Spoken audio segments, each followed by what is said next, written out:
नमस्कार, आप देख रहे हैं एनएसडी टाइम्स। यहाँ खबरों का सिलसिला कभी रुकता नहीं। मैं अंजलि हाजिर हूँ आपके सामने इस खबर के साथ। खबर उत्तर प्रदेश बलिया से रसडा क्षेत्र के कझारी में स्थित पंचायत भवन सचिवालय का उद्घाटन सुहेलदेव भारतीय समाज पार्टी के राष्ट्रीय अध्यक्ष और प्रदेश सरकार की कैबिनेट मंत्री ओम प्रकाश राजभर फीता काटकर उद्घाटन किया। कार्यक्रम की शुरुआत में महाराजा सुहेलदेव के तैलचित्र पर कैबिनेट मंत्री ओम प्रकाश राजभर ने पुष्प अर्पित कर माल्यार्पण किया। पार्टी के स्वर्णकार संघ राष्ट्रीय सचिव सुनील सराफा ने कैबिनेट मंत्री ओम प्रकाश राजभर और घोसी लोकसभा के प्रत्याशी अरविंद राजभर को अंग वस्त्र स्मृति चिन्ह चांदी का मुकुट पहनकर स्वागत किया। प्रधान अशोक यादव अतिथियों को माला बनाकर स्वागत कर स्मृति चिन्ह भेंट किया। वहीं मुख्य अतिथि ने कहा कि देश में नरेंद्र मोदी, प्रदेश में योगी आदित्यनाथ गरीबों का सेवा कर रहे हैं। इस तरह मैं भी मोदी और योगी के साथ गरीबों का सेवा करता रहूंगा। देखिए, आज अशोक यादव जी जो कझारी के प्रधान हैं, उन्होंने जो काम किया है, सरकार की जो मंशा है उस मंशा के हिसाब से उन्होंने काम किया है। इस तरह का जो सचिवालय हमने बहुत गांवों में घूमा है, अभी इस तरह का सचिवालय नहीं मिला। और यहाँ जहाँ हम लोग बैठे हैं, एक कंपोजिट विद्यालय कझारी, जिस तरह बच्चों को पीटी, जब हम खुद छोटे थे, प्राइमरी में पढ़ते थे, उस समय पीटी टीचर होते थे। पीटी टीचर कराया जाता है जालिम, डमरू और कदम ताल, वो आज भी कायम रखे हैं। उन कंपोजिट विद्यालय के उस पीटी टीचर और विद्यालय परिवार, प्रधानाचार्य, सबको धन्यवाद देता हूं कि आपने वो काम जिंदा रखा है।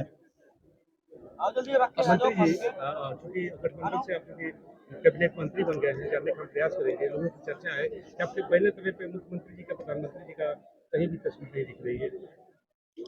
देखिए, ये पार्टी का कार्यक्रम है। अब आपको जब कार्यक्रम शुरू होने का ज्वाइन कार्यक्रम, तो हर जगह आपको दिखेगा। ठीक है? अभी जैसे हम लोगों के नेता अधकचरे नेता हैं।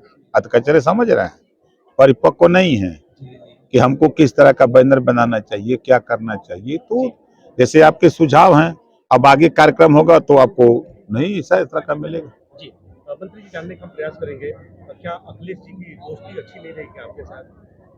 देखिए, हमको छोड़ दीजिए, 2 बार उन्होंने बसपा से गठबंधन किया, क्यों दोस्ती टूट गई। 2 बार कांग्रेस से गठबंधन किए, टूट गई, फिर गठबंधन किए हैं। 2 बार जो है राष्ट्रीय लोकदल से गठबंधन किए, 1 बार निषाद पार्टी से किए, 1 बार हमसे किए। मान लीजिए हमसे अच्छी नहीं थी तो 8 बार का जो और गठबंधन था वो सबके सब खराब है। कहीं न कहीं कमी समाजवादी पार्टी नेतृत्व में है कि जो लोगों के साथ निभा नहीं पा रहे हैं। हमारा क्या दोष है, हम तो उनके साथ रहने के लिए तैयार थे, लेकिन उन्होंने पत्र लिख करके हमको दिया कि आपकी जरूरत नहीं है, अब आप स्वतंत्र हो, जहां जाना चाहो वहां चले जाओ। उसी बात को, पत्र को मैं तलाक माँ कहता हूं अपनी भाषा में। उन्होंने तलाक दे दिया, हमने कबूल कर लिया। सर, अब जानना चाहेंगे, जो अखिलेश जी पीडीए चला रहे हैं, आप भी उसी वर्ग से आते हैं, ओबीसी से सर, तो इस पे पीडीए जो कह रहे हैं कि पीडीए सफाया कर देगा, और पार्टियों को जो एनडीए गठबंधन है, उस पे क्या कहेंगे सर? आप बताइए, उन्होंने निषाद जी को, पीडीए अगर मानते तो निषाद जी को किनारे खड़ा कर दिया। पीडीए अगर ओम प्रकाश राजभर को मानते तो उनको साथ रखते।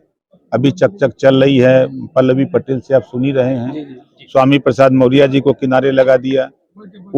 जो पीडीए वास्तव में है उसको साथ लेके चलने की कोशिश नहीं करते हैं। जैसे राज्यसभा के चुनाव पर उन्हीं की पार्टी के विधायकों ने अंगुली उठाई कि भाई 20% मुसलमान है, तो आप मुसलमान को एक टिकट दे देते, एक सामान्य वर्ग को देते, एक बैकवर्ड को दे देते, तो आपका पीडीए समझ में आता। लेकिन आप बात तो करते हो पीडीए का, लेकिन काम नहीं दिखता है। तो पीडीए के सारे नेता जो मजबूत स्तंभ है, वो बसपा से छोड़ के, सपा से छोड़ करके, कांग्रेस से छोड़ करके आज बीजेपी में आ गए, और बीजेपी पीडीए का काम कर रही है। आप मोहन यादव को देखिए, कहीं भी देखिए, आज मुख्यमंत्री थे माननीय अखिलेश यादव जी, 5 साल एक भी डिप्टी सीएम नहीं बनाए। कम से कम यहाँ माननीय केशव मौर्य जी को डिप्टी सीएम बनाया। आप देख रहे हैं कि ओम प्रकाश राजभर मिनिस्टर हैं, एक नहीं 2-2 राजभर मंत्री बन गए। आपने किसी को मंत्री तक नहीं बनाया। मंत्री है जी ना? की चीजों जानने का हम प्रयास करेंगे। अभी एक बात समझ में आ रही है, अभी अखबारों में खबर लगी है कि कांग्रेस पार्टी की तरफ से प्रधानमंत्री का चेहरा मायावती को दिया गया, इस पर क्या कहना चाहेंगे आप? अब देखिए, स्वीकार हो तब ना। मायावती जी का भी तो बयान यही आया है। देखिए, राजभर जब बोलता है ना तो समुद्र में लहर उठती है ना। आज के करीब 4 महीना पहले मैंने यही सलाह दिया था कि विरोधियों अगर गठबंधन आप बनाए हो तो सब लोग एक साथ चले जाओ मायावती जी के यहाँ और मायावती जी को प्रधानमंत्री बनाने की घोषणा कर दो। तब उनको पूछो कि क्यों नहीं आ रही हो। आज वही बात आज कांग्रेस को पसंद आ रही है। अगर ये बात पहले तय कर देते तो नीतीश जी क्यों जाते, जयंत जी क्यों जाते? ये तो पीडीए के ही लोग हैं ना, चाहे वो राजस्थान से हों, चाहे ये उत्तर पश्चिमी भारत के हों। तो जो सारे जो लोग हैं वो इन्हीं लोगों की वजह से छोड़ के जा रहे हैं ना, कि हमारी वजह से। तो अलग अलग इन लोगों ने, ये खुद नहीं चाहते लोग कि हम मजबूत हों। जो आज का कांग्रेस कह रही है, ये बात अगर बंबई की मीटिंग में हुई होती या पटना की मीटिंग में हुई होती या कलकत्ता की मीटिंग में हुई होती तो आज ये नौबत पीडीए का नहीं होता, आज विपक्षी एकता का नहीं होता। प्रदेश में दूसरे लोकसभा का मान लिया जाए। देखिए, हम कोशिश कर रहे हैं गाजीपुर और बलिया के लिए। तो गाजीपुर तो घोषित हो गया, फिर अब बचा है बलिया। सर देखा जाए तो प्रदेश में तमाम जिले, लेकिन बलिया का क्यों चुना जा रहा है, अपने यहाँ तक क्यों चुना जा रहा है?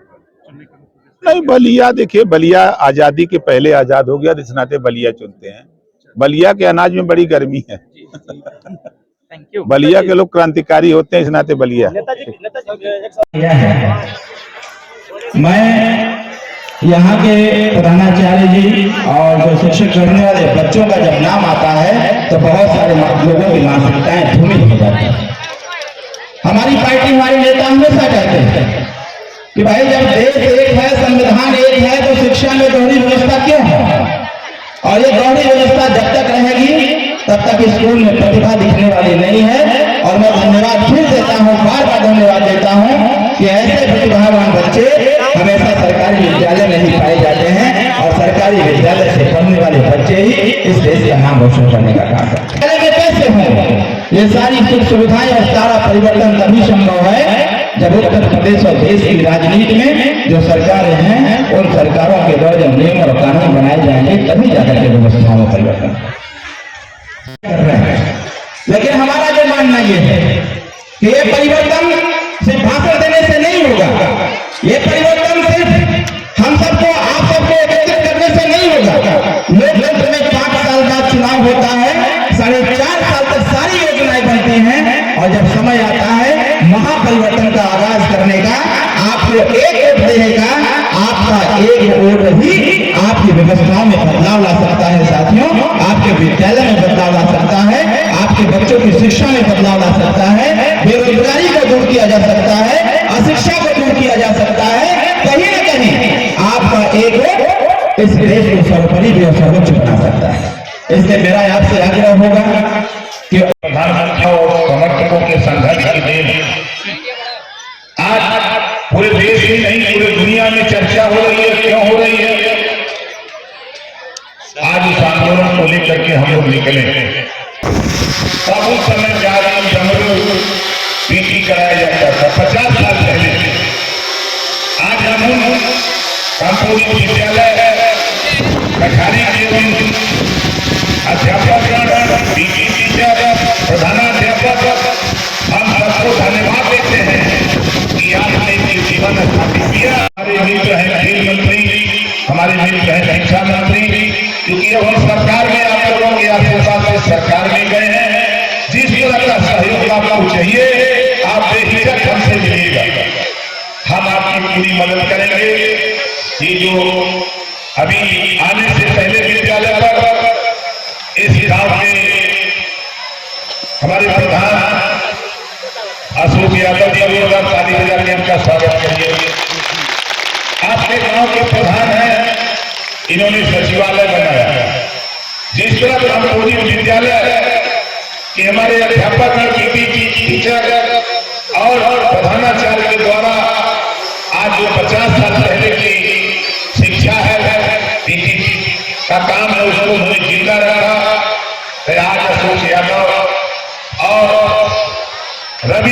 भूषण सिंह जी, घनश्याम यादव जी, इन सभी शासकों ने मिलकर के जो सच्चाई विधानसभा जहूराबाद है, गरीबों की सेवा में जितना उनके पास साधन है, नाली चक्रोट खरंजा पुलिया जहूराबाद में बनवा दिया 7 साल में। 70 साल का अगर इतिहास खोजोगे तो 7 साल में उसका से ज्यादा भी करके दिखा दिया। हम जो काम पे विश्वास करते हैं, भाई साथी ने जो मुझे कहा गोद लेने के बाद हम उसको सलाह देते हैं कि गोद लेने लायक बना लो, गोद लेने लायक बना लो, जितना माल चाहिए उतना माल मिल जाएगा। माल गिराने में कमाई नहीं, लेकिन लेने वाला लोग चाहिए, लेने के लिए तैयार होइए। और हम लोगों के पास बहुत अच्छी चीज है, कोई दिक्कत नहीं है। अब आपको आश्चर्य होगा, ये वही कहानी है, ये वही बैंक है, वही संचालन करता है, यही जो है मंजूर यादव जी खड़ा हुआ। ये भाई आगे आगे दीजिए भाई, इन्होंने कोपा में एक गाना गाया था, उस गाने पर जब ये उस समय पुलिस में से आदमी है, वर्दी उतार करके दरोगा के सामने कुर्ता पैजामा पहन करके इन्होंने गाना गाया, और उस गाना गाने पर एक तो इनाम 5,500 रुपया मिला, और रुपया उन्होंने वहां से रुपया मिला तो हमको दे दिया कि नेताजी ले जाओ तेल भरा। हम तेल भरा के चलते हैं, हमको ज्यादा है, खाली तेल भरा हम लेते हैं। तो रामोला जी की पत्नी श्रीमती, मैं पता लगा रहा था कि बच्चे कहाँ के हैं जो पीटी करते हैं, तो पता लगाते लगाते मुझे पता लगा कि वो बच्चे रामपुरी विद्यालय कझारी के हैं। तो मैं पुनः उन साथियों को बधाई देता हूँ जो उन बच्चों को उस लायक बनाया, एक इतिहास बनाने का काम किया। संतुष्ट हो तो देखो, यहाँ कुछ ही दिन में अधिसूचना जारी होने जा रही है, कुछ ही दिन में सूचना जारी होने जा रही है। और भारतीय समाज पार्टी ने सभी नेताओं ने मिलकर के प्रत्याशी तय कर दिया है। जो हमारा एनडीए का प्रत्याशी भारतीय जनता पार्टी, निषाद पार्टी, अपना दल और भारतीय समाज पार्टी, एक सीट हम लोगों को मिली। अभी दाव जारी है, हो सकता है आगे बढ़ जाए। हम लोग लगे हैं कि एक सीट फाइनल हो गई है घोसी। हम जहां खड़े हैं एक घोसी लोकसभा में आता है, और आपके बीच में प्रत्याशी भी आए हुए हैं। मैं तो नहीं सोचा था कि प्रत्याशी भी आएंगे, लेकिन लालच ऐसी है कि आना ही पड़ेगा। हमारे विनोद तिवारी जी है, जोरदार ताली बजा के स्वागत करिए। हम क्यों कहते हैं क्या है कि अच्छे से पहलवान आपके यहाँ हाथ जोड़ते हैं, चाहे राजा हो, चाहे रंग हो, चाहे फकीर हो, वो चुनाव मैदान में जब लड़ता है तो वोटर के यहाँ जाके हाथ जोड़ता है। तो आपसे निवेदन करने के लिए, अपील करने के लिए, हाथ जोड़ने के लिए भागते भागते एनडीए की प्रत्याशी, भारतीय समाज पार्टी की उम्मीदवार, 70 घोसी लोकसभा से प्रत्याशी अरविंद राजभर, जोरदार ताली बजा करके स्वागत करेंगे।